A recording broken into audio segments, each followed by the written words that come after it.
d'avoir affronté le froid pour venir nous rejoindre ici et bienvenue pour cette nouvelle matinée thématique organisée par l'ICM, l'Institut du Contract Management. On est ravis de vous avoir. Alors on a choisi pour cette matinale un titre un tantinet polémique et qui n'a pas manqué de faire réagir certains sur la toile. Donc le titre c'est Comment le contract management peut éviter le claim management. Telle que la question semble vouloir opposer le claim management au contract management, ce qui est bizarre parce que la gestion des réclamations est une des pratiques du contract management, au même titre que ce qu'on appelle la contract administration, le pilotage des contrats, ou encore le change management, la gestion des modifications. Donc au-delà de l'apparente contradiction induite par le titre que nous avons choisi, nous avons choisi d'aborder cette question sous un angle volontairement opérationnel, celui de la prévention, de l'anticipation et du pilotage contractuel, dès les premières étapes du projet et tout au long de son exécution. Donc avant de laisser la parole à nos éminents intervenants, quelques mots sur le sens de la thématique et sur le choix que nous avons fait pour l'explorer. Donc dans bien des projets, les réclamations, les claims, on utilisera les deux mots, ne surgissent pas ex nihilo. Rarement, même très rarement. Ça peut arriver, mais c'est très rare. Ils ne sont pas uniquement le fruit d'un différend ponctuel ou d'un incident isolé. Les réclamations prennent souvent racine dans des déséquilibres plus profonds, donc une phase d'offre insuffisamment maîtrisée, un contrat mal calibré, des risques mal identifiés ou encore un suivi contractuel trop formel, trop tardif et parfois inexistant.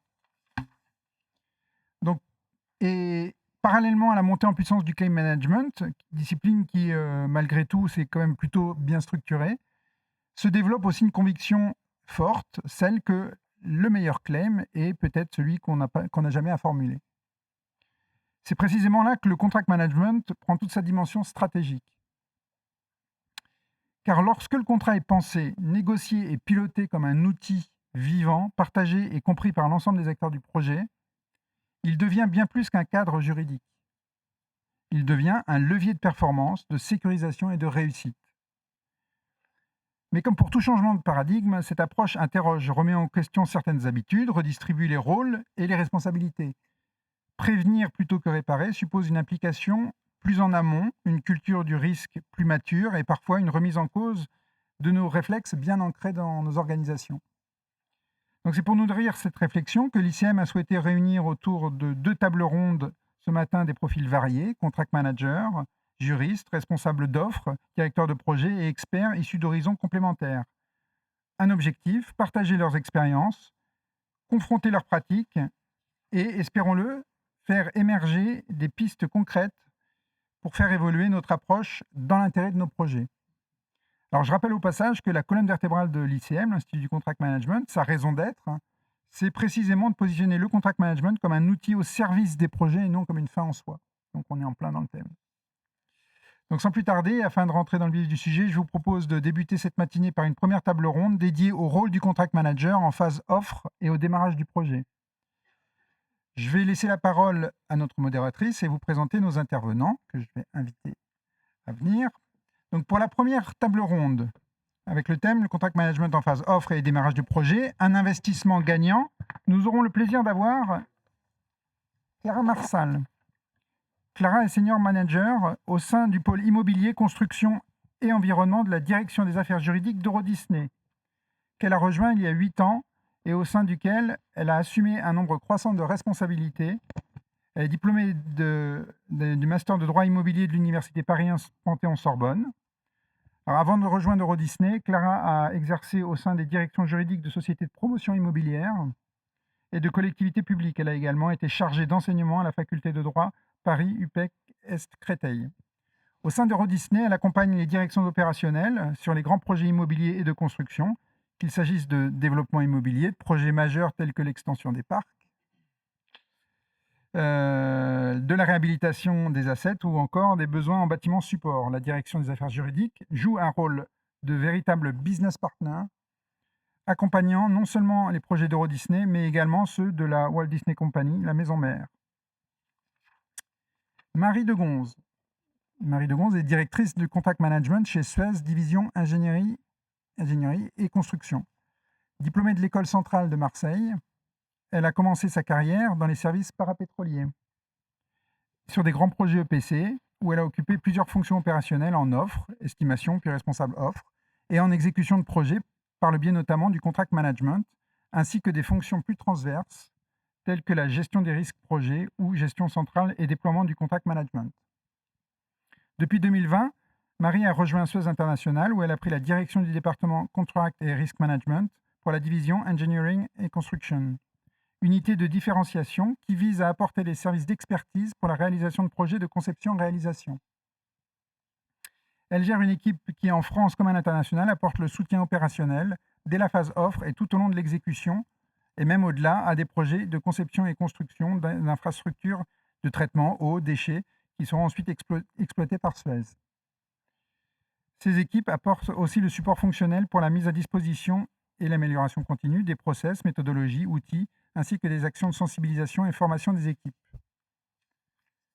Nous avons à cette table Emmanuel Bissardon. Emmanuel est responsable d'offres au sein de Sistra, société d'ingénierie spécialisée dans les projets de transport. En tant que responsable d'offres depuis plus de 10 ans, il pilote des offres techniques et commerciales en France et à l'international. Il est ainsi le garant de la cohérence globale de l'offre sur tous ses aspects, techniques, financiers, contractuels, planification, et il assure que les risques identifiés soient atténués dès la préparation de l'offre. Emmanuel est également président de l'APMP Francophonie, association regroupant les professionnels des appels d'offres pour partager les bonnes pratiques et les retours d'expérience entre pairs. Alors, j'aime beaucoup le mantra d'Emmanuel qui dit « On gagne une offre 2 fois, la première fois en remportant le marché et la seconde en réussissant le projet ». Ryan Bushmeat est consultant en contract et claim management au sein de Carbet Consulting. Fort de 9 ans d'expérience, il accompagne maîtres d'ouvrage, maîtres d'œuvre et entreprises dans la sécurisation et la performance des projets, de la préparation à la clôture. Il intervient aussi en claim management afin de structurer des dossiers solides, étayés et exploitables pour défendre les droits contractuels tout en préservant l'intérêt du projet. Habitué aux environnements complexes, construction, énergie, industrie, infrastructure, il aide les équipes à anticiper les risques, saisir les opportunités et renforcer la maîtrise technique, opérationnelle et juridique. Formateur depuis 2018, il transmet une approche concrète du contract management et de la gestion des risques fondée sur l'expérience terrain. Couplé à son expertise de la médiation interentreprise, il promeut une approche pragmatique, collaborative et orientée solution. Alors cette belle table d'invités prestigieux aura pour modérateur Yara Tajo. Yara a 18 ans d'expérience dans un contexte international sur différents types de contrats tels que des contrats de construction, d'opération, de maintenance, de services, d'approvisionnement, de financement et de partenariat, y compris dans le cadre de grands projets d'infrastructure financés hors bilan. Yara a également de l'expérience en arbitrage international. Diplômée de Sciences Po Bordeaux et des facultés de droit de Cornell et de l'Université Paris 1 Panthéon-Sorbonne, Yara est certifiée en tant que contract manager et project manager. Après un début de carrière en tant qu'avocate au barreau de New York et puis en tant que juriste entreprise en France, Yara se consacre désormais pleinement au contract management et est en charge de la direction du contract management de Veolia, direction qu'elle a créée en 2022. Merci, je vous laisse en de bonnes mains.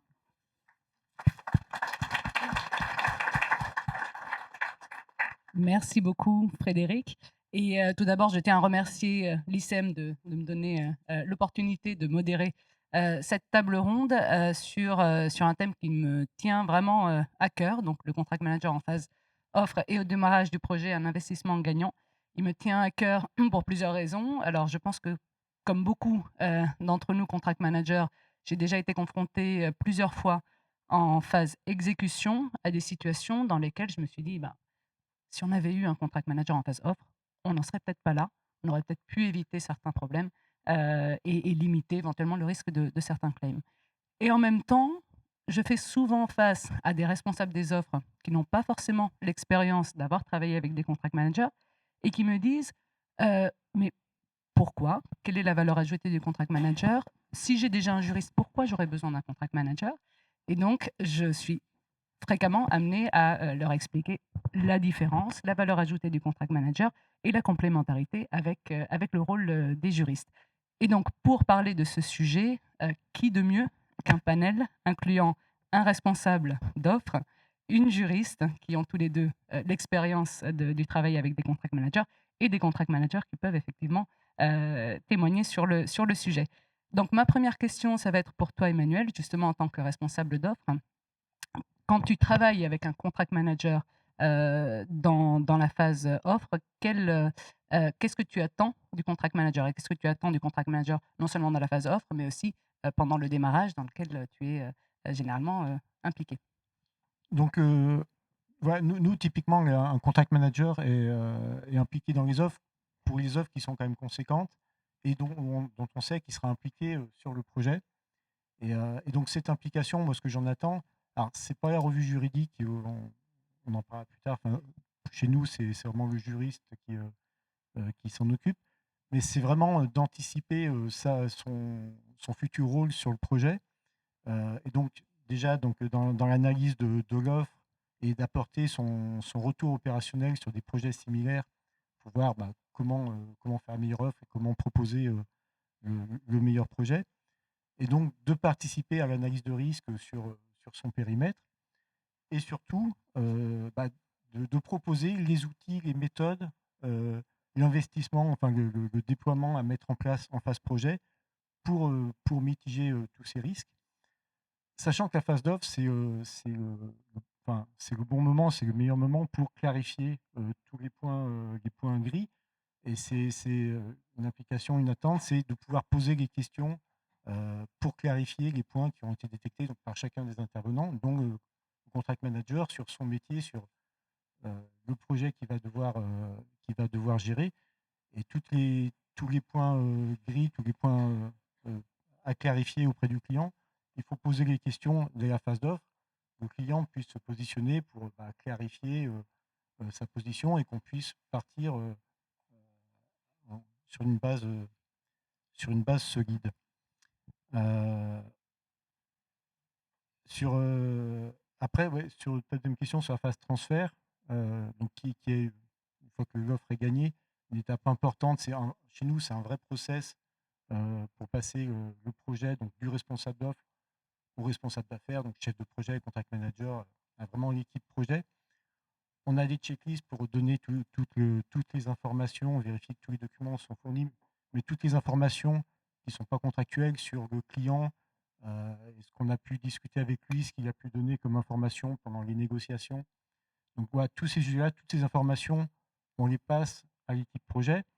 Et donc voilà, le contract manager, c'est l'étape où, avec le chef de projet, toute l'équipe projet, récupère ces informations, se les approprie pour pouvoir lancer le projet sur des bases saines et en ayant le maximum d'informations, pas seulement le dossier contractuel, donc ça c'est un peu l'évidence, mais c'est toutes les informations qui ont été prises, les décisions qu'on a pu prendre en phase d'offre, les stratégies qu'on a pu prendre. Il y a parfois des offres auxquelles on répond, on sait qu'on répond avec des conditions, enfin, on veut rentrer auprès d'un client, donc on a fait des impasses, on a fait des choses. Il faut que l'équipe projet soit au courant, parce que voilà, l'objectif c'est d'avoir d'autres projets derrière. Si l'équipe projet a ces informations, c'est plus simple pour eux de démarrer et de savoir pourquoi il y a des fois des choses qui sont un peu, des impasses ou des choses qui ont été un peu, pas oubliées, mais des choix qui ont été faits et qui les a en conséquence. Donc un rôle clé pour la passation, donc pour transmettre l'historique qui sera nécessaire pour l'exécution, un rôle clé dès le début de l'offre pour analyser, pour contribuer à analyser les risques et opportunités, pour commencer à préparer l'exécution. Marie et Ryan, en tant que contract manager, euh, est-ce que ça correspond donc à vos missions? Quels sont les processus que vous traitez en phase offre? Et Marie, tu diriges une équipe de contract managers, donc la question s'applique aussi évidemment à ton équipe. Quelles sont vos missions dans ces phases-là, offre et démarrage? Oui, tout à fait. Donc moi, avec mes contract managers, en fait, notre implication, elle commence dès l'offre, de sorte à apporter un peu notre vision opérationnelle, à apporter finalement les REX qu'on aura pu collecter en phase exécution pour faire en sorte que finalement, ce soit intégré dès l'offre et dès la structuration des contrats, que ce soit pris en compte. Le contract manager, il va apporter sa connaissance approfondie des projets EPC complexes, parce que nous, on est principalement dans des projets, comme on le disait, d'ingénierie et de construction. Donc effectivement, il va apporter cette lecture. Il va également apporter tout ce qui est réflexion stratégique, notamment sur les montages contractuels envisagés, sur les difficultés qui pourraient se poser. Et enfin, donc il va faire effectivement cette analyse des points de vigilance, donc les points de vigilance contractuels, quand c'est possible, en proposant éventuellement des dérogations ou des positions qui peuvent être amenées avec le client ou avec les partenaires. Et quand c'est pas possible, effectivement, en s'assurant que effectivement ces risques soient bien identifiés pour être gérés dès la phase, dès le lancement de l'exécution. Et donc effectivement, au moment du transfert, ce qui est extrêmement important, on en parlait au moment du café, c'est de ne pas partir avec un train de retard. C'est donc de pouvoir déjà anticiper les premières actions à mener dès le départ, commencer à déployer la stratégie contractuelle donc dès le lancement du projet et tout ce qui peut aller avec. Et puis effectivement, s'assurer de conserver l'historique, hein. Le principal rôle en exécution d'un contract manager, c'est de garder tout ce qui est enregistrement. Bah, ça, effectivement, c'est aussi ce rôle-là qui lui est conféré au moment de l'offre, c'est de s'assurer que tout est bien enregistré, comme le disait Emmanuel. Merci Marie. Et Ryan, toi qui interviens donc en tant que contract manager, Ouais. à la fois en exécution et en Alors sur les missions, c'est un petit peu près les mêmes, hein. C'est de l'analyse contractuelle, l'analyse de risque opportunité, aider à définir la stratégie contractuelle. Après, moi, mon positionnement, il est un petit peu différent parce que je suis consultant. Donc je suis pas intégré dans une seule organisation. Je travaille pour différents clients dans différents secteurs, sur des projets de différentes tailles et différentes envergures. Ce qui fait que j'arrive, en tout cas, c'est ce que j'essaye de faire, à apporter une vision plurielle, et je vais essayer de me nourrir des différentes expériences que j'ai pu voir, de voir ce qui fonctionne, mais aussi de ce qui ne fonctionne pas, et de proposer ce qui fonctionne le mieux en fonction du projet, du client, de ses habitudes. Alors, c'est pas forcément simple parce qu'on peut se confronter à un historique ou en tout cas à une façon de faire, et c'est pas forcément toujours aisé d'essayer de faire changer les choses.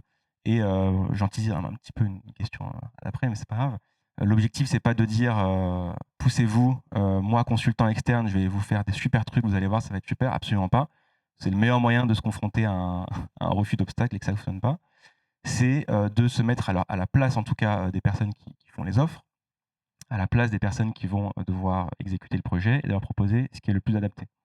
De façon un petit peu plus concrète dans les outils, je ne sais pas si Marie, toi, tu le fais avec les Rex, mais je me suis fait un petit benchmark de clauses que j'ai pu proposer qui ont fonctionné, ou de clauses que j'ai pu proposer qui n'ont pas fonctionné.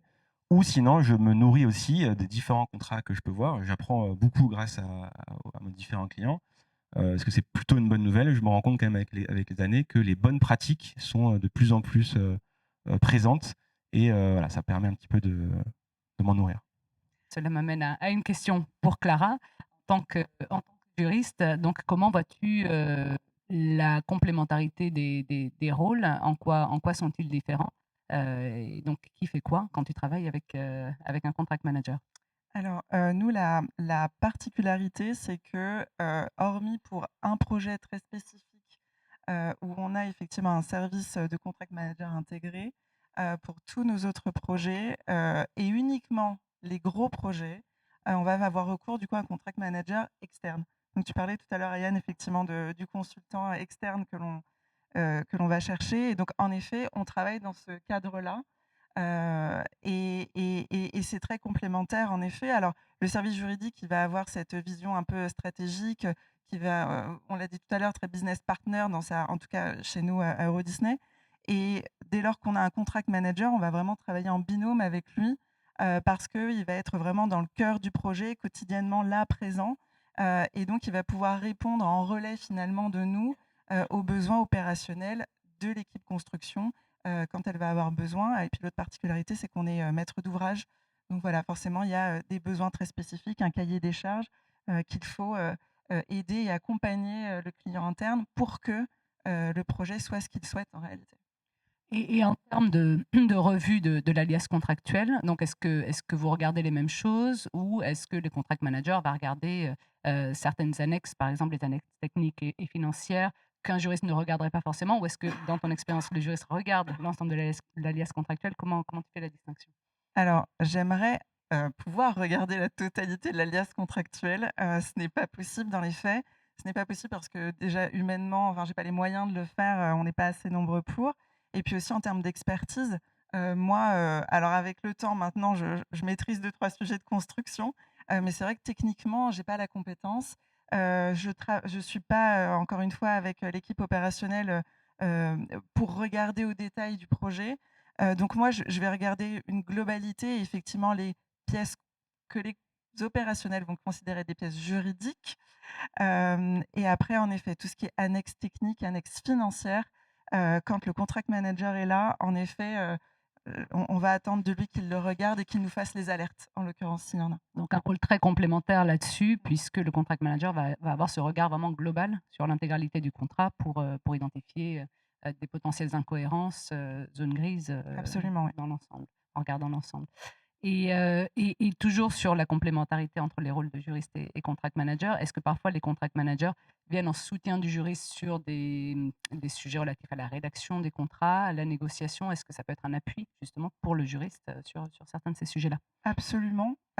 Effectivement, quand, le contract manager est là, il va être, en effet celui qui va avoir la première analyse, on va dire, un peu juridique et effectivement, il va, par exemple, proposer des rédactions de clauses, qu'on va, regarder et effectivement ensuite échanger.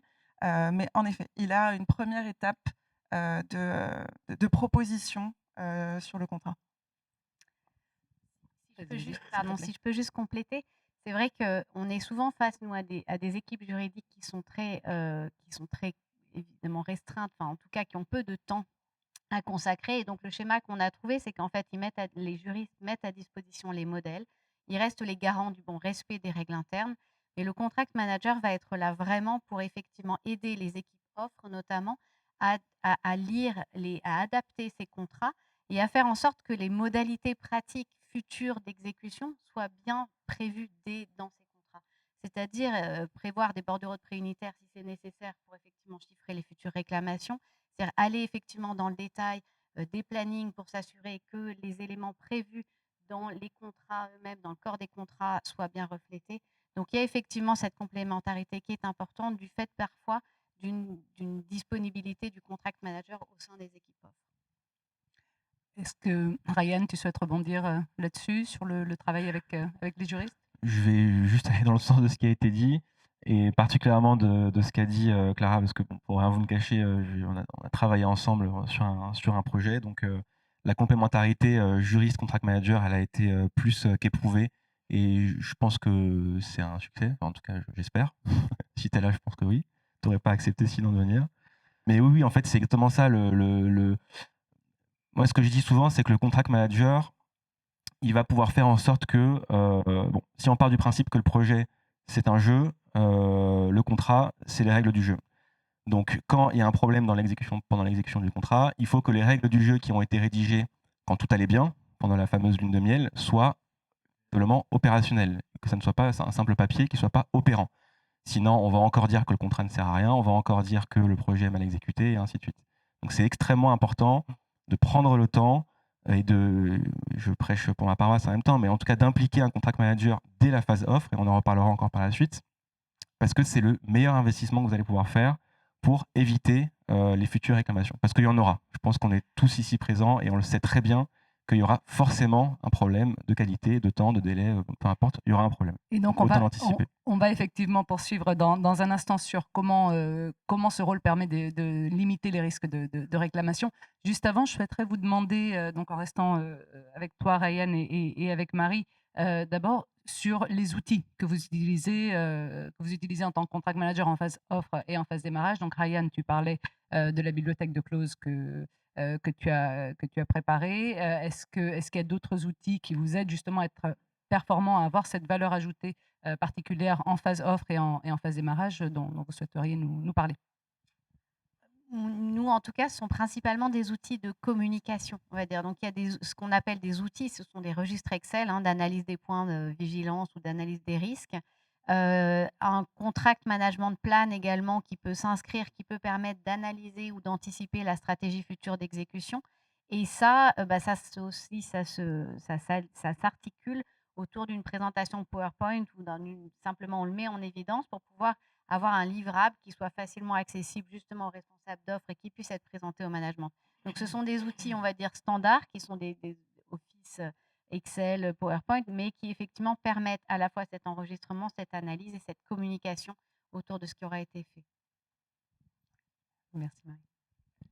Oui, donc différents outils. En phase offre, on va plutôt être sur des outils d'analyse et de structuration, alors qu'en phase exécution, c'est plus des outils de pilotage et de mise en conformité. Je ne vais pas forcément tous vous les reciter, je pense qu'on les connaît, Marie les a déjà listés. Moi, ce que je voudrais dire aussi, un des outils assez intéressants, et Emmanuel l'a un petit peu abordé, c'est le fameux kick-off. C'est ce moment où on va démarrer le projet, le moment où on passe des chargés d'offres, tu disais, aux chargés d'affaires. Ça, je l'ai vu sur un projet qui est complètement parti en vrille, si je peux me permettre, où en fait on avait un chef de projet qui a exécuté un contrat qui n'était pas du tout celui qui avait été négocié. On avait une maîtrise d'ouvrage qui attendait des choses qui en vérité n'avaient pas été communiquées. Enfin, le scénario était parfait pour que ça finisse mal et ça a effectivement été le cas. Donc le kick-off, je pense que tout le monde voit un petit peu ce que c'est, mais en tout cas c'est vraiment pour moi un moment extrêmement important. Il faut qu'il soit interne et qu'il faut qu'il soit externe. En interne, pourquoi ? Pour que entre ceux qui ont négocié le contrat et ceux qui vont l'exécuter, on parle bien le même langage, on vérifie que ça a bien été transcrit dans le contrat. Parce que croyez-moi, on peut très bien se retrouver avec un contrat qui dit une chose différente de ce qui a été au final négocié. Et enfin, en externe, avec le client, c'est un moment où on va clarifier les attendus. OK, il faut que je fasse quoi, quand, pour quelle qualité, et on va se remettre d'accord sur ça. Et ça, c'est quelque chose, moi, en tant que contract manager, que je prépare. Je vais préparer un petit PowerPoint, une présentation, peu importe que je sois côté maîtrise d'ouvrage ou côté entreprise, on va dire que je suis côté entreprise. On va mettre, on va préparer ce qu'on a compris du contrat, on va le présenter à notre client, et là, il va y avoir un véritable échange pour vérifier si on est bien OK. Et là, il peut y avoir des mises à jour. Et c'est ce qui a, ça a été le cas dans mon exemple. On s'est rendu compte qu'il y avait non pas des petites incompréhensions, mais des incompréhensions structurantes. Et on se demande, mais comment on a pu parler deux langages différents. Donc voilà, sur le kick-off, extrêmement important, et le contract manager est là pour accompagner. Et on reparlera également d'exemples où effectivement une mauvaise connaissance du contrat a pu se traduire par des problèmes en exécution. En restant juste un instant sur le sujet des outils, je pense qu'on peut difficilement parler du rôle du contract manager sans se poser aussi la question de l'intelligence artificielle, n'est-ce pas? C'est vrai qu'on entend de plus en plus parler d'intelligence artificielle. Je sais qu'il y a certaines personnes dans la salle qui activement. Et certains fournisseurs de logiciels nous parlent de qui aiderait à analyser les pièces d'un appel d'offres, à déceler éventuellement certaines contradictions, ambiguïtés. Je pense que ce serait intéressant d'avoir votre retour sur finalement comment l'intelligence artificielle peut être complémentaire avec le rôle du contract manager. Est-ce que on se pose la question, est-ce que ça peut arriver en tant que responsable d'offre de même se poser la question de si j'ai l'intelligence artificielle, est-ce que j'ai besoin d'un contract manager ou est-ce que c'est une question justement dangereuse ou alors en tout cas la réponse oui serait très dangereuse et il vaut mieux effectivement faire très attention et se dire en fait l'intelligence artificielle oui mais en complément du contract manager, donc au moins le contract manager et éventuellement contract manager plus IA. Exactement. Alors, typiquement, nous, en responsable d'offres, j'imagine que c'est les mêmes problématiques sur contract management. Il y a beaucoup de choses qui se font, il y a beaucoup de webinaires, il y a beaucoup de discussions sur le sujet depuis 2 ans. Nous, ce qu'on remarque, chez Sistra, on est encore en phase d'apprentissage, de tests, de cas d'usage. Il y a des choses qui marchent, il y a des choses où c'est pas encore terrible. L'analyse du DCE pour savoir si on va répondre ou pas répondre, pour l'instant, on n'a pas trouvé que c'était concluant. Et surtout, voilà, je pense qu'il faut vraiment se le prendre comme c'est un outil, c'est une aide, mais ça ne remplace pas. Il faut le prendre comme un assistant qui va vous aider à aller chercher des informations. Mais on sait tous, un des problèmes, c'est les hallucinations. On va poser une question, il va nous donner une réponse, mais qui aura été inventée. Donc, toutes les infos qui remontent, il faut les vérifier. Ça peut aider à aller chercher quand on a une liasse d'une sorte de milliers de pages, d'aller retrouver une information qu'on sait qu'on a vue, où elle est, la retrouver. Mais il ne faut pas le prendre pour argent comptant. Ça, enfin, c'est des conclusions qui sont assez unanimes. Euh, euh, donc, ouais, il faut vérifier. Un petit exemple qui est en plus qui est très récent, un article qui est sorti, je crois que c'était la semaine dernière, en Pologne. Il y a une entreprise qui qui était déclarée vainqueur d'un marché. Le second a porté une réclamation. Et au final, le premier a perdu son marché parce qu'ils se sont rendus compte que dans son offre, il y avait des éléments de méthodologie qui avaient été générés par intelligence artificielle qui faisaient des références à des normes qui n'existaient pas. Et donc, du coup, ils ont perdu le marché pour cette raison. Je ne sais pas s'il y a possibilité, je pourrais vous partager l'article après la conférence. Mais ouais, tout ce qui sort d'intelligence artificielle doit être vérifié. Ça peut être une aide de rédaction la- pour traduire, ça marche très bien. Il y a des cas d'usage qui marchent très bien, mais voilà, ce n'est qu'un assistant. Donc effectivement, un soutien complémentaire, mais l'être humain reste indispensable au cœur de ces process. Ryan? Juste sur l'IA, ajouter un petit point. On est de plus en plus à l'utiliser et à l'assumer. C'est une petite nuance que je voulais quand même apporter parce qu'il y a pas mal de gens qui le faisaient sans forcément le dire. Maintenant, à peu près tout le monde le fait. Bien évidemment, c'est ça va mieux en le disant, mais la confidentialité est extrêmement importante. Les serveurs de ChatGPT ne sont pas en Union européenne. Les relations entre l'Union européenne et les États-Unis ne sont pas au beau fixe. Donc faites extrêmement attention à ça. Et une autre façon d'utiliser l'IA, alors effectivement, comme tu le disais, on peut le voir comme un assistant, un stagiaire plus, en tout cas quelqu'un qui va nous accompagner. Et j'ai discuté hier avec Constance, qui est une collègue juste là, et on se disait en fait on se sent un petit peu moins seul, quoi. Parfois ça nous fait un premier retour qui n'est pas forcément le bon, mais il faut vraiment faire un véritable effort dans le prompt, en tout cas dans les questions qu'on va lui poser. Moi, ce que je lui dis quand je l'utilise, c'est assez rare, mais je m'y mets quand même un petit peu. Je lui dis, n'essaye pas de me plaire, parce qu'en fait, il va essayer de vous faire plaisir. N'essaye pas de me faire plaisir, n'essaye pas de me faire gagner du temps. Et challenge-moi. Et en fait, quand vous posez ces 3 petites questions, vous voyez que les réponses sont tout de suite un petit peu plus nuancées. Et aussi, une dernière utilisation un petit peu plus, on va dire, à côté que je fais, c'est quand je reçois un mail ou un courrier qui m'énerve, mais vraiment qui me fait sortir de mes gonds, j'ai envie de répondre tout de suite un truc bien salé pour montrer que c'est moi qui ai raison. Déjà, je prends une pause, je respire, je prends un café, et en fait, en enlevant toutes les informations qui ne seraient pas anonymes, je vais lui mettre le courrier que j'ai reçu, le mail que j'ai reçu, et je vais lui dire, rédige-moi une réponse neutre, avec un ton pas trop agressif, qui permet de répondre. Et au moins, ça va m'aider, moi, à me calmer, et il va me proposer une réponse qui sera un peu plus adaptée. Ouais, c'était juste un petit exemple. Donc, et ça, je suppose que ce sera plus en phase exécution, quand il n'y a peut-être pas eu de contract manager en phase offre et que les choses deviennent tendues en exécution. Bon, même si évidemment on va pas se leurrer, elles peuvent devenir tendues en exécution même quand il y a eu un contract manager en phase offre. Mais justement, l'objet de nos réflexions aujourd'hui, c'est de voir comment cette intervention en phase offre et en phase démarrage du contract manager peut limiter justement ces tensions, peut limiter le risque de claim. Et j'aimerais vous demander si vous avez des exemples concrets justement sur éventuellement des points qui ont été décelés en phase offre quand il y a eu un contract manager. Donc Marie, Ryan, dans votre expérience, ou Clara, évidemment, Emmanuel, quand vous avez travaillé avec des contract managers, des ambiguïtés, des contradictions qui ont été décelées dans des contrats par des contract managers et qui, si elles n'avaient pas été décelées en phase offre, auraient pu engendrer des réclamations et des tensions en phase exécution. Donc, qui se lance? Des exemples, je pense qu'on en a tous beaucoup, mais c'est vrai qu'au risque d'enfoncer quelques portes ouvertes, parfois, je parlais du planning tout à l'heure, mais parfois, effectivement, quand on a prévu des jalons pénalisables et que dans le planning, ces jalons ne sont pas indiqués ou pas référencés, ou que ça nous est arrivé également de voir des dates, donc nous, on intervient comme entrepreneur, mais sur lequel la maîtrise d'ouvrage nous devait un certain nombre de choses, des accès au site, des accès, des permis.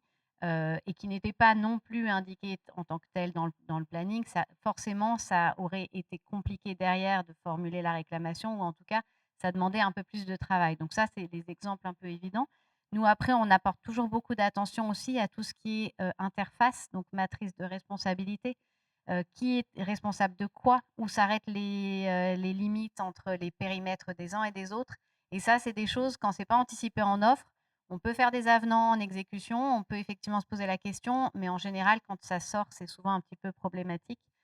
Donc c'est le genre d'exemple sur lequel effectivement l'intervention du contract management apporte effectivement une valeur ajoutée, par rapport après la future exécution.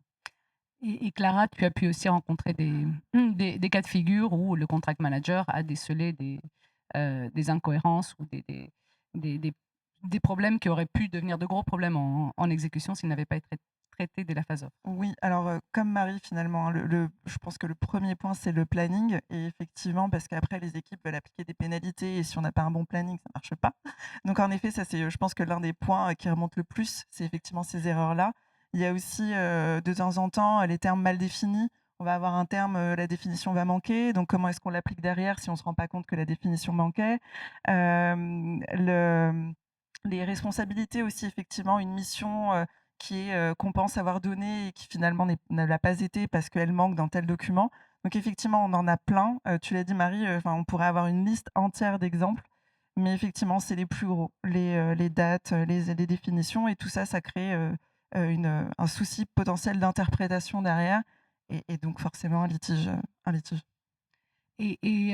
À l'inverse, est-ce que vous avez vu des cas de figure? Alors, je m'adresse peut-être plus à toi, Ryan, puisque tu es amené à intervenir en phase d'exécution, dans des dossiers dans lesquels parfois il n'y a pas eu de contract manager, en phase offre. Est-ce que tu as décelé des exemples concrets que tu souhaiterais partager avec nous, où, tu y avait eu un contract manager en phase offre, pas arrivé là? Mais c'est vrai que majoritairement, j'interviens quand même encore plus en phase d'exécution. L'exemple, le plus concret, le plus simple, c'est la clause ambiguë ou trop ouverte ou inopérante. On rédige le contrat, on a un template, qu'on utilise de contrat en contrat, de projet en projet. On se rend compte qu'il y avait une spécificité, technique, planning, coût, peu importe, ou une nouvelle façon de faire de notre client, qui fait que la clause, en fait, elle s'applique pas très bien, on ne sait pas comment l'utiliser et c'est tout bête, mais en fait, ça va donner lieu à des débats interminables, ça va tendre la relation si elle ne l'était pas déjà. Il faut pas perdre de vue le projet, en fait, on perd du temps.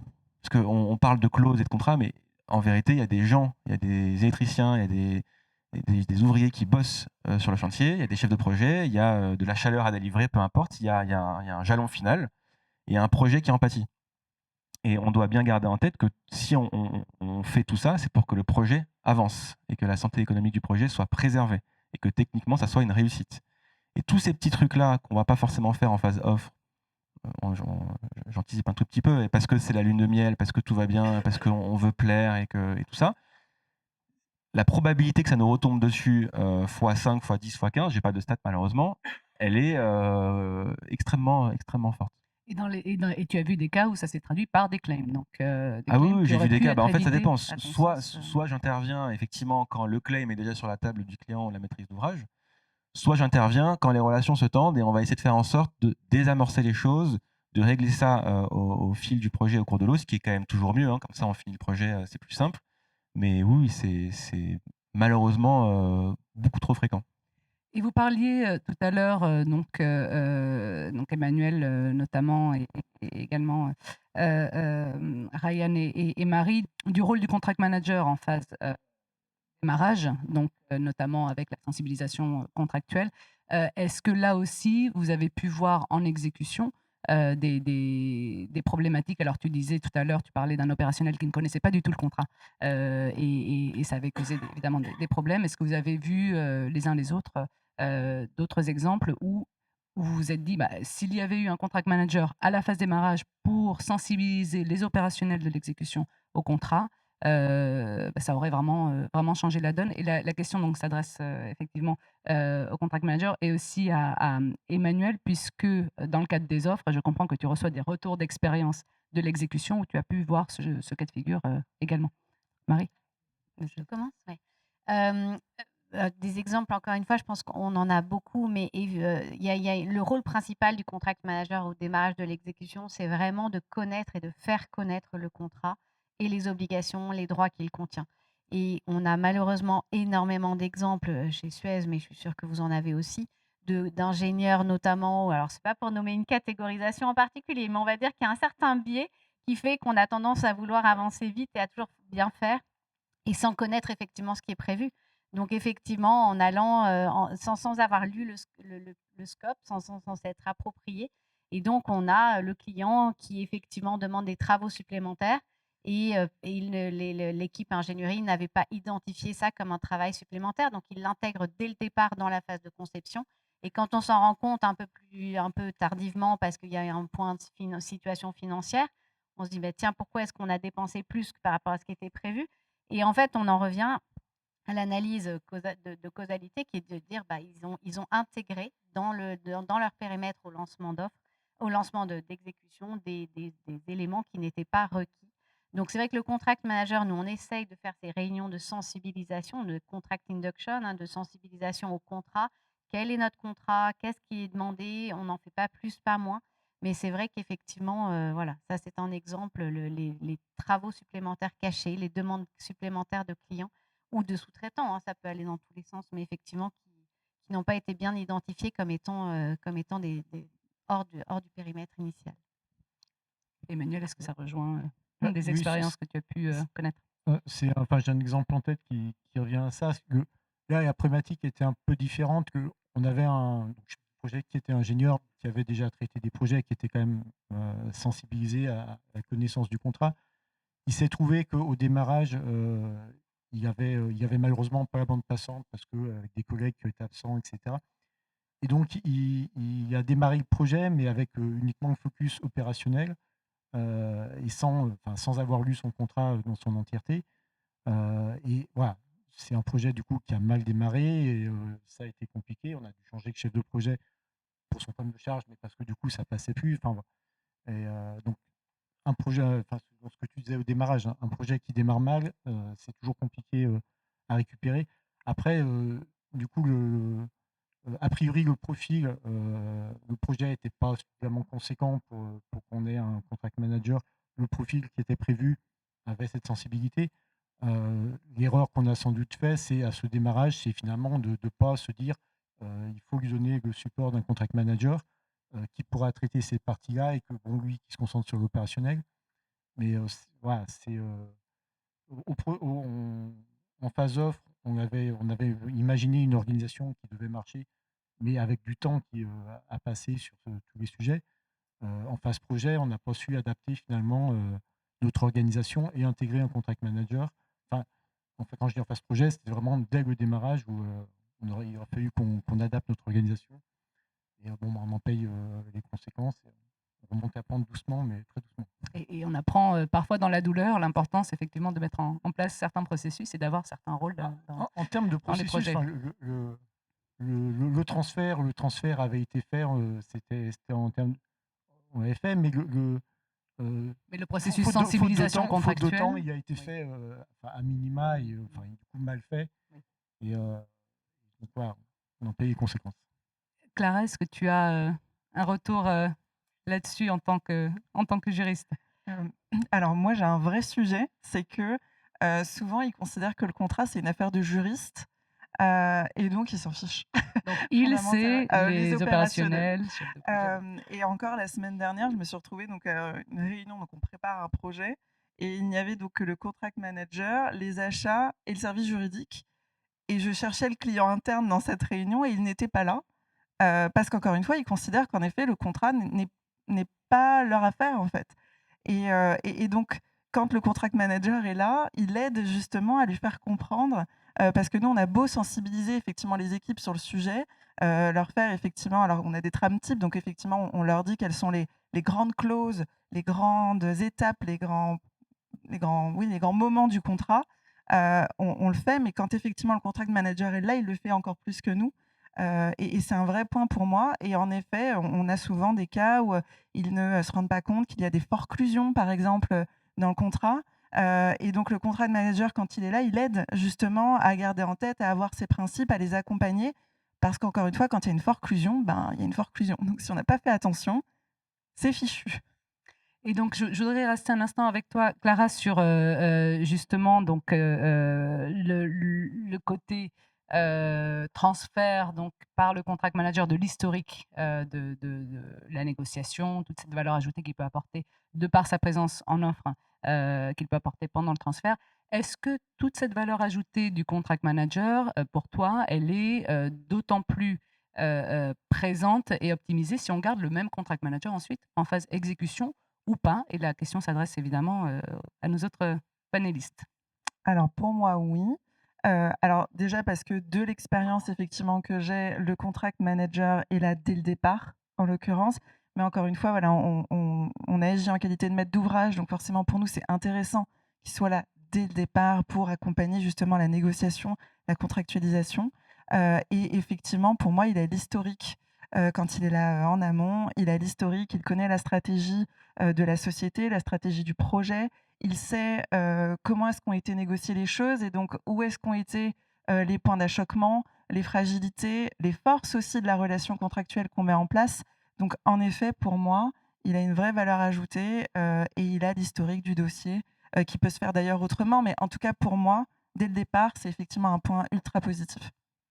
Donc une vraie valeur ajoutée. Marie, tu Alors moi juste, c'est pas un désaccord, mais effectivement as un autre parfois, point de moi vue? je me dis qu'un contract manager qui a bien fait son travail en offre, il aura laissé des records vraiment propres et qu'effectivement il y aura tout cet historique qui pourrait être transféré. J'aime bien avoir une personne différente sur la phase exécution parce que d'abord il va relire à l'aune de sa propre expérience, il va apporter effectivement sa vision un peu critique de ce qui aura pu être fait en offre. Critique dans le sens effectivement simplement de challenger un petit peu et d'aller revérifier et de s'assurer que ce qui a été, proposé en tout cas correspond bien à ce qui est écrit dans les contrats. Donc moi je trouve qu'un œil neuf, est toujours intéressant. C'est un peu comme quand on va chercher un consultant un peu plus tard, effectivement un œil externe, et ça peut être intéressant et ça peut éviter certains biais effectivement de se dire: «Ah j'ai pas réussi à bien négocier donc je vais cacher un petit peu, ce qui a pu être fait». Moi je privilégie la passation en tout cas. Même si effectivement les contract managers interviennent en offre et en exécution, mais ils partent sur une autre exécution et vice versa. On fait des croisements. Mais voilà, mais cela dit, toutes les pratiques sont bonnes, c'est juste un Donc on ne perd pas les avantages d'avoir eu un contract manager en phase offre en changeant de contract manager en phase exécution. Ce qui sera très important, c'est évidemment cette communication et comme tu le disais, que le contract manager de la phase offre laisse des registres clairs c'est ça, et tout à fait. utilisables Qu'il ait pu par la intervenir en personne qui arrive offre pour après. effectivement, jalonner, pour s'assurer que tout est bien prévu, mais qu'effectivement au moment du transfert, il puisse y avoir une appropriation par une équipe un peu différente et qui apporte effectivement, son support. Ryan, tu souhaites Oui, intervenir? juste un dernier mot. Tant qu'il y en a un, moi, ça me va. C'est le plus important, c'est clé. Bon. Et justement, tant qu'il y en a un, toi ça te va. Moi, une question que je voudrais vous poser, c'est et quand on ne peut pas avoir de contract manager en phase offre ou quand il n'y en a pas? Parce qu'on va quand même regarder la réalité en face. Si on est en train de parler de ce sujet, c'est parce que c'est pas toujours évident de convaincre les entreprises de faire appel au contract manager dès la phase offre. Et donc, Clara, Emmanuel, quand il n'y a pas de contract manager en phase offre dans vos entreprises, qui gère les processus dont on vient de parler? Donc, comment on fait et est-ce qu'ils sont toujours gérés? Et est-ce qu'ils sont toujours gérés par des personnes qui ont la capacité et l'appétence pour les gérer? Alors enfin, déjà ça dépend qui le fait. Nous clairement, chez Sistra, le rôle du responsable d'offre, c'est bien d'être le garant de, la complétude de l'offre. Alors suivant voilà, si c'est un groupe, on peut impliquer un contract manager donc au début, on a un juriste qui regarde les parties CCAP, les pièces, contractuelles. On a des supports, des opérationnels, voilà. Sur des offres un peu plus restreintes, dans tous les cas, même si c'est une offre grosse, il y a beaucoup d'intervenants, le responsable d'offre de la complétude, d'avoir vu tout le monde, c'est s'assure que tout est pris en compte. Sur les offres un peu plus petites où on ne peut pas impliquer un contract manager, le juriste finalement n'est pas impliqué, c'est bien euh, qui monte ce qu'on met, le prix qu'on met en face, montre le planning qui va avec, qui a vérifié que les clauses contractuelles sont acceptables quand il y a des problématiques, on a les cadres en face pour y répondre. Donc voilà, c'est nous qui sommes garants de ça. Je dirais, il y a une deuxième couche, il y a un relecteur qui est défini. Alors, il relie ce qui est demandé dans le CCTP, dans le règlement de consultation, il relie l'offre, il vérifie le chiffrage. Souvent, il ne regarde quand même pas toutes les pièces, mais c'est déjà un niveau de lecture. Et après, il y a un comité de validation, alors le comité d'offre, le go, enfin, chacun a son appellation. Dans ce comité, enfin, notamment montant, un jury questionné comme d'offre de répondre à tout et si on se rend compte qu'il y avait un flou, de corriger avant de. Voilà, nous, dans notre organisation, c'est vraiment le responsable d'offre qui l'est. Et juste pour finir, moi, quand j'ai commencé responsable d'offre, c'est vrai que j'étais dans une organisation. J'avais pas ces expériences, j'avais jamais lu de CCAP, donc j'aurais été incapable de tout faire de la même façon. J'avais la chance, on avait un contract manager qui était impliqué sur toutes les offres et qui était vraiment sur les offres, qui intervenait ponctuellement au projet, mais sur toutes les offres, donc qui était un vrai support par rapport à ça. En l'occurrence, j'ai quand même contact sur ces différentes causes, etc. Maintenant, le rôle de vérifier. Donc la responsabilité est sur le responsable d'offre, mais qui peut ou pas avoir l'expertise pour regarder effectivement le package, le package contractuel avec ce regard risque-opportunité contractuel. Et puis peut-être parfois pas non plus le temps. Et tu parlais du relecteur qui ne va pas forcément regarder toutes les pièces. Donc effectivement, il peut y avoir finalement certains sujets qui ne sont pas forcément vus par manque de temps ou parce qu'on n'a pas forcément le niveau d'expertise que peut avoir un contract manager dans ces sujets-là. Est-ce que j'ai bien résumé? J'ai pris quelques éléments de ce que tu disais, mais Après, oui. le faute de temps, alors, un des sujets importants, c'est d'offre. Le faute de temps, je dirais presque, ça ne doit pas être un problème. Si la même personne n'a pas le temps de le faire, il faut trouver quelqu'un d'autre pour le faire, ou il faut avoir le courage de faire un no-bid. Une bonne offre que de mauvaise. Donc ça fait partie des choses. La décision d'y aller, voilà, c'est pas la peine de couper tous les lièvres à la fois. Il faut aller sur des offres où on est vraiment pertinent, on a des chances de gagner.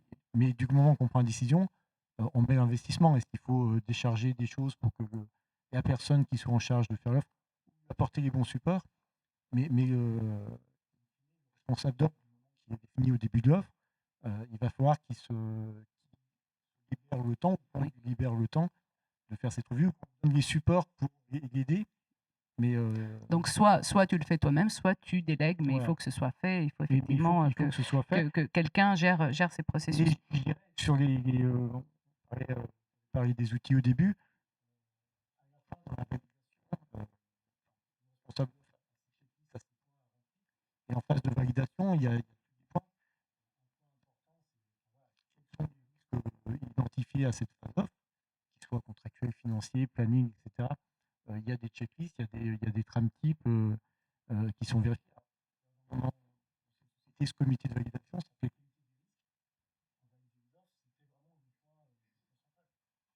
on s'engage, si on donne ce projet, à quoi on s'engage, couvrir tous les risques. Et dans ton cas, Clara, donc vous intervenez en tant que maître d'ouvrage. Donc s'il n'y a pas de contract manager, qui doit gérer ces processus? Est-ce qu'ils sont toujours gérés et de manière complète? Alors ils sont gérés, mais ils sont gérés par les achats construction. C'est les acheteurs en l'occurrence, qui effectivement, pallient, le manque de contract manager. Alors aussi bien évidemment en binôme avec le contract owner qui est donc le client interne, hein. Mais comme je vous l'ai dit tout à l'heure, comme parfois il considère que c'est pas trop son job d'être là, voilà. Mais en tout cas, c'est les achats. On a de la chance du coup d'avoir des acheteurs qui sont expérimentés, qui ont l'habitude et donc effectivement, c'est pas forcément le rôle à la base, mais ils le prennent et donc ils regardent, ils savent ce qu'ils doivent regarder, quelles sont les clauses importantes, les points de négociation sur lesquels ils ont une marge ou pas. Enfin, voilà, ils essayent de prendre ce rôle-là et puis nous, on reste en support. Alors l'autre chose aussi, c'est que, comme de toute façon, les contract managers externes n'interviennent que sur les gros projets, l'idée que c'est sur les petits, ils soient le plus autonomes possible. Donc voilà, il y a des tram types, il y a des outils, il y a des sessions de sensibilisation régulières sur les modèles de contrat que l'on a. Donc voilà, on essaye de faire en sorte qu'ils puissent être autonomes et que le juriste n'intervienne vraiment qu'en expertise ou qu'en cas de besoin très, très spécifique. Le juriste n'intervient que sur les sujets juridiques, comme on disait tout à l'heure, et pas sur ce que ferait finalement Absolument.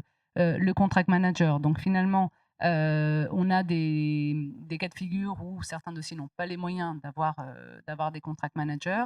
Il peut y avoir une question de temps quand même pour les acheteurs et pour les responsables d'offres, et puis d'appétence et d'expertise pour gérer les processus de contract management. D'où l'intérêt évidemment toujours d'avoir un contract manager. Marie, je pense que tu as un point de vue sur comment on peut aider dans les cas où il n'y a vraiment pas les moyens d'avoir un contract manager, et même si on préconise, je pense en tant que contract manager d'en avoir un parce qu'on connaît la valeur ajoutée que ça peut avoir et les problèmes qu'on peut voir en exécution quand il n'y en a pas eu. Mais comment est-ce qu'en tant que contract manager, on peut aider aussi dans ces situations-là s'il n'y a pas forcément les moyens d'avoir un contract manager? Bah, je pense qu'effectivement, c'est ce que Clara a dit, tout passe par la sensibilisation, par la mise en place de trames types, de checklists. Effectivement, Emmanuel mentionnait des checklists, c'est-à-dire qu'on peut se faire des points d'étape avant des réunions jalons en offre, de se dire: «OK, est-ce qu'on a vérifié tous ces points?» Basé justement sur les règles, sur les exemples dont on parlait, vérifier le planning, vérifier, les modalités futures de possibles réclamations. Donc tout ça, ça peut être effectivement inscrit dans un processus qualité au moment de l'offre. Après, je pense qu'effectivement, tout ça tient beaucoup à la maturité, de l'organisation en termes d'offres, la seniorité des proposal managers. Moi, j'ai été formée au contract management par des proposal managers des responsables d'offres qui étaient effectivement suffisamment, aguerris et qui étaient capables, en fait, de faire cette gestion contractuelle. Donc je crois beaucoup en ça aussi, former des binômes. C'est-à-dire qu'après, tout dépend effectivement les moyens qu'on veut se donner. On en revient un peu au sujet des moyens, de se dire effectivement quand on n'a pas, un contract manager éventuellement en offre, à ce moment-là, il faut faire en sorte que les équipes offres soient bien formées, accompagnées et effectivement qu'il y ait cette maturité. Il faut bien être conscient de la maturité des équipes.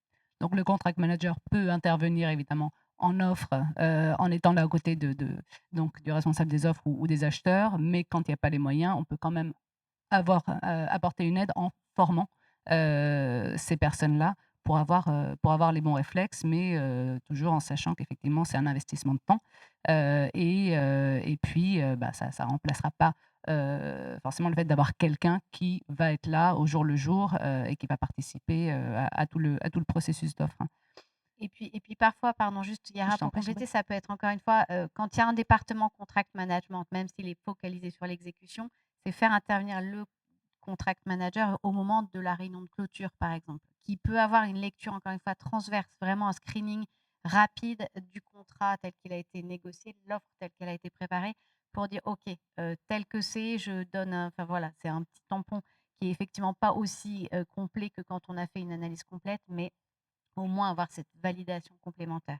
Tout à fait. Ryan, est-ce que tu souhaites compléter avant qu'on passe à une dernière question? Parce qu'après on va ouvrir, Bon, je on suis va quand même donner, assez la d'accord place aux avec questions de la salle. avec ce que tu viens de dire, Marie. Bon, dans un monde idéal, il faudrait un contract manager sur chaque projet. Ça, c'est dans un monde idéal. Et voilà, je sais que c'est pas possible, j'en ai bien conscience, et c'est bien dommage. Maintenant, l'objectif, c'est quoi en fait? C'est de se dire, enfin, ce qui est important, c'est pas forcément d'avoir un contract manager, c'est de faire du contract management. C'est d'avoir cette petite boîte à outils de bonnes pratiques, de réflexes, qui va nous être utile pour gérer le projet. En revanche, là où je peux forcément être d'accord avec ce qui a été dit, si, le responsable d'offre, l'acheteur, le juriste, peu importe, si c'est pas le contract manager, alors il va faire preuve de rigueur, de bon sens, tout ce qu'on veut, mais le contract manager, lui, il se limite pas à ça. Le contract manager, il va apporter une véritable lecture transverse, globale et multiple de tout ce qui pourrait arriver au projet. Aussi autre chose, et je terminerai par ça parce que je sais qu'on n'est pas très en avance, le contract manager, il est neutre. Donc il n'est pas acheteur, il n'est pas ingénieur, il n'est pas juriste, lui, il est neutre. Il ne va pas forcément être pris dans un truc où il va vouloir forcément plaire à sa direction ou en tout cas avoir un biais qui va l'empêcher de prendre la décision la plus adaptée. Je vois que ça réagit de ce côté, on pourra en parler avec plaisir après. Mais en tout cas, dans la pratique du contract management que j'essaye d'adopter et dans ce que je peux voir sur différents projets, le contract manager, il essaie d'avoir une approche neutre et il aura peut-être plus de facilité à dire là, on se trompe complètement ou là, on devrait faire ci, on devrait faire ça. Et donc, on a vu la valeur ajoutée qu'a le fait d'impliquer un contract manager dès la phase offre et dans la phase démarrage. Pourquoi c'est si difficile de convaincre les entreprises de faire appel à un contract manager dans cette phase-là? Ou pourquoi est-ce que c'est plus difficile de les convaincre de faire appel dans cette phase-là qu'en phase exécution? Est-ce que c'est une question de budget? Est-ce que c'est une question de sensibilisation? Qui souhaite se prononcer? Et comment est-ce qu'on peut pallier ces freins?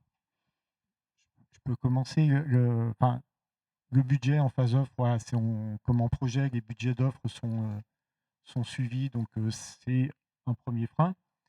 Un deuxième frein, finalement, c'est aussi est-ce qu'on a la ressource? Nous, on a des contract managers en interne, mais qui sont vraiment sur les projets. On les sollicite voilà, sur les gros sujets quand on a besoin. Mais ce que je me dis, enfin, c'est une réflexion qu'on est en train d'avoir, si on avait des contract managers intégrés aux équipes qui sont sensibilisées à ces sujets, qui pourraient être transverses sur tous les projets, on pourrait aussi les solliciter plus facilement. Donc voilà, c'est des réflexions qui sont en cours chez nous, mais voilà, le budget, c'est un vrai sujet. On aimerait pouvoir solliciter tout le monde, mais on ne peut pas forcément. Et après, encore faut-il avoir les ressources disponibles. Clara, est-ce que tu souhaites intervenir là-dessus aussi? Où je suis d'accord, je pense que c'est le budget, un peu probablement, la première des raisons. Après moi, voilà, c'est un peu différent parce que, fondamentalement, quand on intervient en maître d'ouvrage, le budget, il est déjà là, et donc si le contract manager est là, il est intégré dans ce budget, donc c'est plus facile de l'avoir dès le départ, ce contract manager. Mais effectivement, pour moi, le frein, principal, c'est le budget, probablement. Et toujours avec toi, Clara, donc comment est-ce qu'on peut sensibiliser aux besoins d'avoir un contract manager en offre? Je À ton pense que sens? c'est, l'expérience. Oui. Les précédents projets, qui vont effectivement, faire réaliser que, ben, probablement que si le contract manager avait été là, heu, on aurait peut-être évité, ben, des coûts potentiellement complémentaires. Donc on apprend dans la douleur et Oui, d'où ou l'importance des pas dans retours la douleur, mais en tout cas, d'expérience. on apprend. Juste, moi je suis complètement d'accord. Il y a un autre biais également que je note et donc contre lequel il faut essayer de se battre, c'est que souvent, quand on implique investissement, on entend souvent un retour sur investissement et en fait, le retour sur investissement, il n'est pas immédiatement visible. C'est-à-dire qu'effectivement, c'est un investissement qui se fait en offre, mais pour un retour qui sera pendant l'exécution et donc effectivement, il ne faut pas, OK, le budget est un frein, mais après l'expérience peut aider effectivement à aller au-delà et à démontrer que ce retour, il sera là. Et la deuxième chose contre laquelle on essaye de se battre, c'est de se dire qu'un contract manager, c'est pas anti-compétitivité. Donc c'est pas parce qu'il y a un contract manager qui va mettre ceinture et bretelles et que le contrat va pas être gagné parce qu'on aura essayé de formuler des dérogations qui n'auront pas plu aux clients. Et ça, c'est vraiment quelque chose, je me rends compte qu'il y a des organisations dans lesquelles on se dit: «Ah, si on met le contract manager, on risque d'avoir des claims dès l'offre et donc on va pas gagner». Ben non, ça permet aussi de mieux évaluer ses risques, donc de mieux provisionner éventuellement ou pas, mais effectivement d'être plus en capacité de gagner et d'avoir une allocation, encore une fois, des risques avec des dérogations éventuelles, mais qui permettent de placer les risques au bon niveau entre la maîtrise d'ouvrage, entre les AMO, entre les différents intervenants du projet. Donc voilà, c'est un autre biais contre lesquels on essaye de se battre aussi. Et on va laisser le mot de la fin. Je propose à Ryan, qui d'ailleurs, je précise, a eu l'idée de cette table ronde. Donc le mot de la fin te revient. Oui, effectivement, donc avoir un contract manager dès l'offre, c'est l'idéal, mais comme je le disais précédemment, c'est un peu le moment où on veut négocier au mieux le contrat, où on est peut-être plus enclin à accepter des choses qu'on ne devrait pas accepter, et le contract manager va être là pour vous aider. Et je rebondis sur ce que tu viens de dire, Marie. C'est très très vrai, hein. Je ne pense pas que le fait d'avoir un contract manager fasse perdre de la compétitivité. Et ça me rassure de savoir que mon co-contractant lit le contrat. Moi, je préfère en vrai qu'ils lisent le contrat, je préfère qu'ils le connaissent, et qu'il soit sérieux parce que ça veut dire qu'il va respecter ses engagements, ses obligations et qu'en tout état de cause, s'il y a un souci, doublement, je lui dirais: «Mais attendez, on a négocié, vous l'avez lu, vous avez un bon suivi de projet», donc je me sentirais encore plus à l'aise de lui rentrer dedans, si je peux me permettre de dire ça comme ça, quoi. Et oui, en fait, c'est l'éternel débat entre la prévention et la curation. On est beaucoup plus enclin à acheter un médicament quand on est malade, alors que si je vous dis: «Si tu l'achètes maintenant moins cher, parce que ça vous reviendra moins cher de l'acheter avant et si tu tombes malade, bah, en fait, tu tomberas pas malade parce que tu auras le médicament». La majorité, et c'est un biais, humain, cognitif, naturel, on va se dire: «Non, non, mais c'est bon, je vais bien», et quand ça va mal, c'est comme la ceinture de sécurité, quoi. Quand on a Donc l'accident, on est content effectivement, de la remise. prévention et l'anticipation, hein, anticiper Exactement, les risques opportunités, donc le cœur exactement. de ce que font les contract managers et donc effectivement essayer d'anticiper les risques de claim et si possible les désamorcer dès la phase offre. Merci beaucoup à vous 4. On va ouvrir les questions à la salle, mais d'abord je pense que vous méritez vraiment des applaudissements pour cette belle intervention.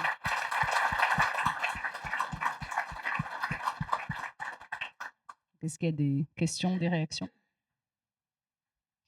Oui, c'était juste un complément. Moi, j'ai une expérience d'ingénierie, nucléaire, donc chez Orano, SGN, et cetera, et pour vous aider à convaincre les gens, parce que ce problème de l'expérience et de on va dire, de vacciner les gens qui ne sont pas dans la bulle, juriste, contract management, on avait organisé à SGN et à Orano Projet, à la fois des rencontres de chefs de projet, c'est-à-dire les chefs de projet s'écoutent entre eux et ceux qui ont souffert, ils savent convaincre ceux qui vont souffrir. De pas souffrir justement, et donc et il faut vraiment faire des cercles internes, pas trop de et cetera, et ça permet de préparer les gens à dire: «Ah oui, j'ai tel besoin, il t'est arrivé ça, dans 1 an, dans 18 mois», et cetera. C'est très important. Et une autre idée que je partage, c'est qu'on faisait aussi, alors pareil, il faut avoir le temps, mais sur les grosses affaires, ça se justifie, des relectures. Alors on appelait ça, je sais plus quoi, des red hats, enfin par une équipe, on va dire une équipe B, et on prépare une offre qui fait, je sais pas quoi, 500 pages, 1000 pages. Il n'y a pas besoin de tout relire, mais on prenait 3-4 seniors project managers, éventuellement contract managers, qui relisaient quelques jours avant de la remettre, une offre en question, et qui disait: «Ouh là là, ça va pas aller parce que», et donc du coup, on faisait les correctifs en interne, et ça, ces pratiques-là, qui sont peut-être pas dans votre sphère de responsabilité à vous, elles sont très précieuses dans les entreprises parce que, pour le coup, là, on fait du préventif, et on gagne de l'argent avant, d'en perdre beaucoup, quoi. Donc je pense que c'est des pratiques qu'il faut essayer d'élargir et d'instiller dans vos organisations, et ça vous aidera, vous, communauté des contract managers, à avoir des soutiens et des demandes plus fortes et des gens présents dans les réunions que vous organisez. Voilà, merci. Merci. Est-ce que quelqu'un souhaite réagir parmi vous à ce qu'on vient d'entendre? Sinon, on va prendre une autre question ou commentaire. Oui. Merci. Donc Peggy Houdard, responsable contract management chez KNDS. Moi, je souhaitais, intervenir pour peut-être, rajouter quelques tips aussi, dans la boîte à outils en phase off. Au niveau contract management, ce qu'on essaye de faire, nous, c'est aussi intervenir, le plus en amont possible pour attraper les templates de contrats avant même qu'ils circulent, en phase négo, puisque, on se retrouve quand même souvent avec des modèles de contrats en interne qui sont une accumulation de risques, hein, et de clauses, qu'on va passer du temps à négocier, hein, Ryan, tu le disais, et qui prennent du temps et de l'énergie, sur lesquels on va avoir du mal à se mettre d'accord, et beaucoup de ces clauses ne sont pas, utilisées ni utiles, ultérieurement, donc voilà. Nous, ce qu'on essaye de faire, c'est d'attraper les templates et de les alléger, le plus possible. Surtout si on est soumis, au droit français, hein, tout ce qui est civil law, puisque, on a tout le droit commun qui nous protège par ailleurs. Donc voilà, on n'est pas obligé de surcharger nos templates de contrat. Donc déjà, un rôle très, très en amont sur qu'est-ce qui circule dans l'entreprise quand c'est nous qui émettons les modèles de contrat. Et dans le cas de figure que tu évoques, Peggy, est-ce qu'il y a aussi des juristes ou est-ce que Oui, bien sûr. oui, et Donc donc l'idée, c'est de faire des groupes de travail ensemble, pour, que les templates soient les plus adaptés. Donc Merci. ça, c'était un tips. Je rejoins Philippe sur, tout ce qui est RAID review et autres, donc une relecture par des opérationnels à un instant T de gens qui n'ont pas du tout été impliqués dans la phase off, hein, donc un regard externe, un œil neuf. Et puis le dernier tips qui peut être cité aussi, c'est de mettre de côté, donc c'est les records, hein, c'est Marie, tu le citais tout à l'heure, tous les emails qui ont été échangés avec les différentes versions du contrat en phase négo et qui mettent le point sur les sujets sur lesquels on a mis des heures et du temps de négo et qui vont poser des problèmes en exécution. Parce que là, vous aurez l'interprétation après de qu'est-ce que voulaient les parties sur ces clauses-là. Donc voilà, des records aussi, beaucoup de records en phase offre. Merci Peggy. Et j'ai une question, moi, du coup, au-delà des tips, pour Sistra, Suez et puis Disney, du coup, quand vous faites appel au contract manager en phase offre, c'est laissé à la liberté et à l'appréciation de chacun ou c'est processé? C'est-à-dire que vous avez une règle qui impose en interne de faire appel à eux?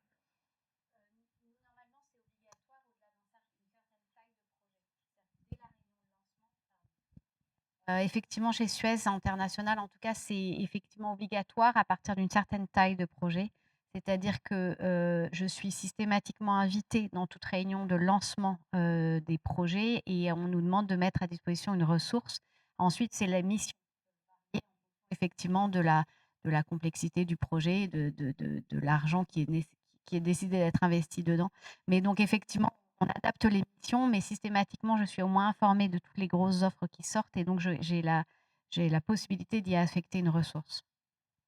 Le driver, c'est en termes de montant ou de... C'est souvent en termes de montant. Ouais. Bonjour, Taïa Elfki, je suis contract manager. J'ai eu la chance de travailler et côté maîtrise d'ouvrage et côté contractant. J'ai un point à compléter et une question à vous quatre. Le point à compléter, je rejoins ce que disait Peggy. C'est en fait le contract manager, on intervient aussi sur la relecture et et la cohérence des templates contrats, notamment pour préciser tout ce qui est, à titre d'exemple, clarifier des procédures, par exemple le process du change management, par exemple, s'il n'est pas bien précisé dans le contrat, ce sera difficile d'imposer son application lors de l'exécution. Par exemple, les délais contractuels, quand il y a des livrables, associer à un livrable, chaque livrable a des délais. S'assurer qu'il y ait, notamment quand on représente la maîtrise d'ouvrage, s'assurer qu'il y ait des sanctions lorsque, par exemple, des livrables de management qui sont très très importants dans le registre de risques, etc., ne sont pas fournis dans les délais ou parfois quasiment pas fournis. Et ma question, c'est, je vous ai écouté en fait par rapport au rôle du contract manager en phase offre. Donc, on a parlé de l'analyse des risques, etc. Mais quid de sa contribution lors des négociations? Est-ce que dans vos entités, le contract manager, il intervient dans la négociation des clauses ou pas?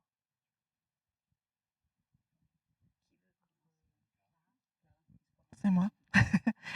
Oui, oui, il est là, dès le départ en effet, et c'est ce qu'on attend aussi de lui, sur cette phase-là, c'est d'accompagner les équipes, de voir effectivement, qu'est-ce qu'on peut pas accepter, et effectivement, il a la vision du projet, on l'a briefé nous aussi, on a discuté avec lui donc nous, par exemple, on n'est pas forcément là à chaque fois sur les négos.